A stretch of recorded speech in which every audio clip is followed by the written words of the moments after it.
아침 단상 335호 정옥성 목사. 꿀벌은 아파트먼트를 세운다고 합니다. 꿀을 담기 위해 10,000개의 방울, 아기벌들을 위해서 12,000개의 방울, 여왕벌을 위해 1개의 거룩한 방을 짓습니다. 이 작은 벌들은 더워지는 것을 지켜본다고 합니다. 미리 녹아 꿀이 흘러내리면 안 되기 때문입니다. 그럴 기미가 보이기만 하면 식구들은 모조리 초를 짠다고 합니다.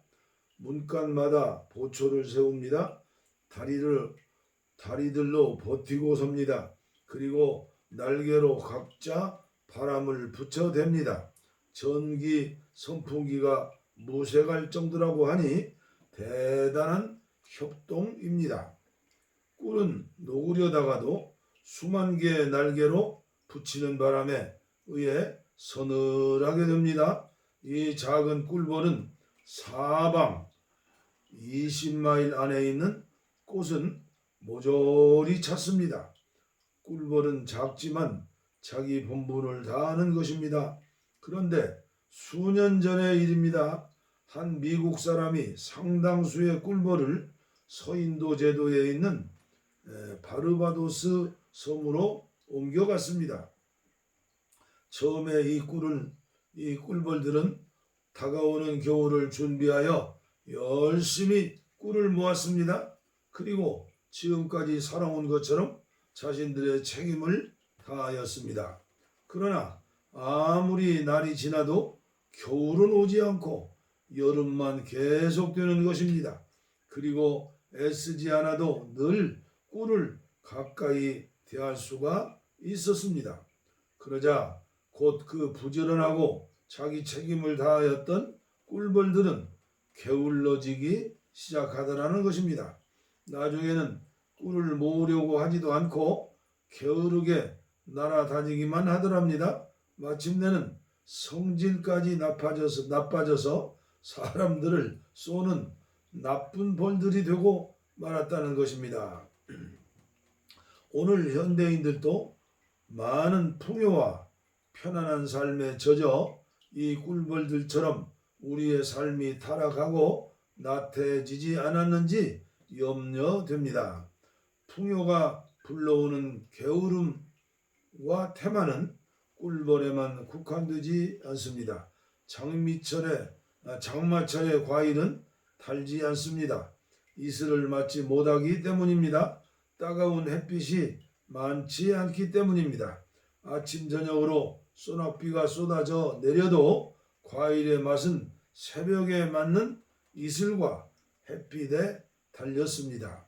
아무리 이 세상 것이 풍요하더라도 삶을 만나게 하는 것은 새벽 이슬입니다.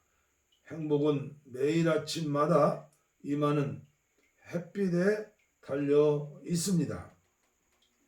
부자가 되고 싶다는 생각 어렸을 적부터 숱하게 했었죠. 정말 눈 떠보니 돈방석에 앉았다는 나우루 섬의 이야기를 들려드릴까 합니다. 나우루 섬은 호주와 필리핀 인접에 있습니다. 우가우가 부족민은 아니지만 부족 사회를 이루고 있는 나라였습니다.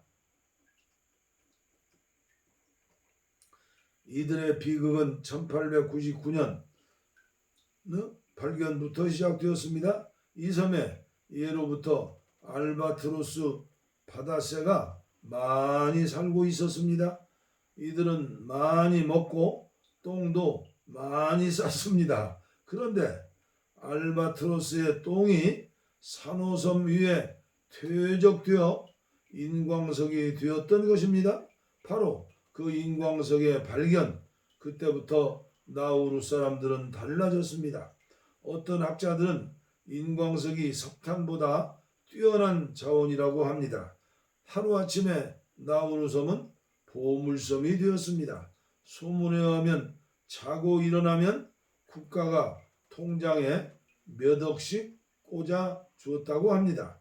모든 도로는 차로 가득 차게 되었고 사람들은 차를 버리고 걸어가기 시작했고 일하는 사람이 없어 가게가 일찍 문을 닫을 정도였다고 합니다. 그 덕에 국민의 90% 넘는 이들이 모두 비만이었고 심지어 병원, 학비, 집까지 모두 공짜였습니다. 그러나 그들이 생각 못한 것이 있었습니다. 그것은 바로 인광석이 무한정 나오는 것이 아니라는 것입니다. 바로 인광석의 고갈입니다. 라우르 섬이 수면에 가까워질수록 많은 인광석을 캐냈습니다.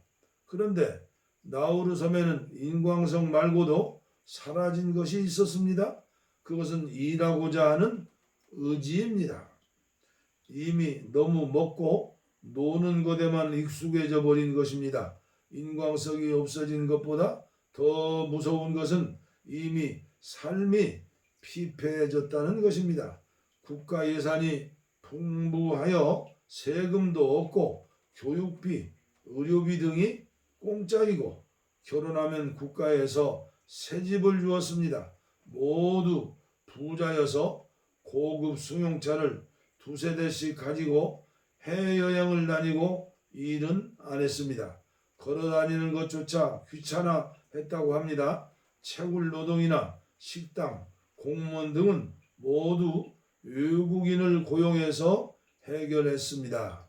그러는 동안 국민들은 비만해져 각종 성인병을 앓게 되고 일하는 방법을 잊어버리게 되었습니다.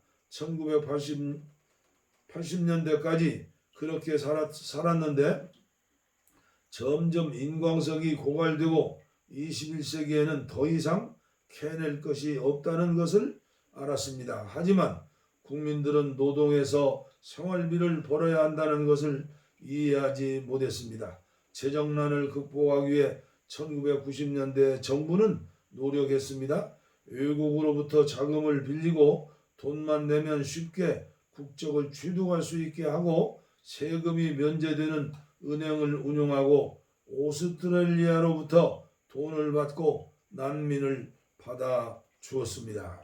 그 결과 세계 각국의 마피아와 테러리스트들의 자금이 나우루 공화국의 은행으로 모였고 전 국민의 20%가 난민으로 채워졌습니다. 2001년 9월 11일 테러 이후 테러리스트에 대한 전 세계의 압박이 시작되자 나우루 공화국의 은행은 문을 닫게 되었고 월급을 못 받은 외국의 노동자들은 떠났습니다. 무분별한 자원의 채굴로 고도가 낮아져 바다에 가라앉게 될 위기에 처한 이 나라의 운명은 미래 지구 운명의 경종을 울리는 사례이기도 합니다. 풍요가 마냥 좋은 것만은 아닙니다. 풍요가 가져오는 나태와 게으름 그리고 비만으로부터 생기는 질병입니다. 추운 겨울에 음식이 상하는 것이 아니라 따뜻한 날에 음식은 부패하는 이치와 같습니다. 적당한 시련과 가난은 오히려 삶의 활력이 될 수도 있다는 것입니다. 겨울이 있기에 봄을 준비하고 가을이 있기에 겨울을 준비합니다. 태풍이 많은 어려움도 주지만 태풍 덕분에 바다 밑까지 산소가 공급되고 정화를 시켜서 더 풍요로운 바다가 되는 것입니다. 작년 겨울은 유난히 아주 따뜻했습니다. 그러나 여름철에 벌레들의 습격을 받아 모든 농가들의 고통이 이만저만이 아니었습니다. 얼어 죽어야 할 벌레들이 겨울철 따뜻한 날씨로 죽지 않아서 생겨난 재앙이었다고 합니다. 올겨울은 유난히 춥습니다. 내가 사는 양평 고수마을은 영하 26도까지 내려갔습니다. 그러나 희망도 있습니다. 올여름엔 벌레떼들의 재앙은 없을 터이니 말입니다. 코로나로 전 세계가 난리입니다. 그러나 유익한 점도 있습니다.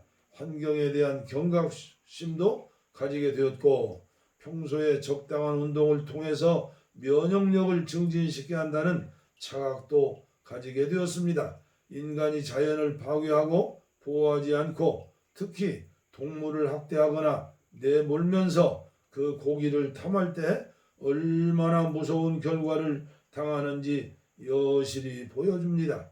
백신이나 손 씻기가 분명 필요하고 중요하지만 본질이 그것이 아니라 자연으로 돌아가야 함을 깊이 깨닫게 되었다는 것입니다. 인간이 합심으로 각성하지 않으면 절대 자연의 반격을 이길 수 없고 혹시 주춤하더라도 얼마든지 변종이나 다른 역병이 있음을 알게 되었습니다. 자연은 자연스럽게 매질하고 있습니다. 천벌은 하늘에서 내리는 것이 아니라 인간 스스로 자연을 훼손할 때 당연히 다가오는 것이라는 것도 알게 되었습니다. 저는 이런 것들을 통해 평소 우리 주변의 사소한 것들까지도 감사히 여겨야 한다는 교훈도 얻을 수 있으면 좋겠습니다. 낮에는 볼 수 없는 수많은 별들이 캄캄한 밤 하늘을 예쁘게 수놓습니다. 행복과 환희 가운데서 보다는 고통과 슬픔 속에서 인생은 더욱 별처럼 총총 빛날 수 있음을 아십니까? 성서의 말씀입니다. 우리가 환난 중에서도 즐거워하나니 이는 환난은 인내를, 인내는 연단을, 연단은 소망을 이루는 줄 알미로다. 로마서 5장 3절로 4절 말씀. 오늘 아침에도 주옥과 같은 귀한 말씀 주신 정 목사님 감사합니다. 우리 모두 힘들고 어려워도 주님과 함께 새 힘을 가지고 새롭게 출발합시다. 감사합니다.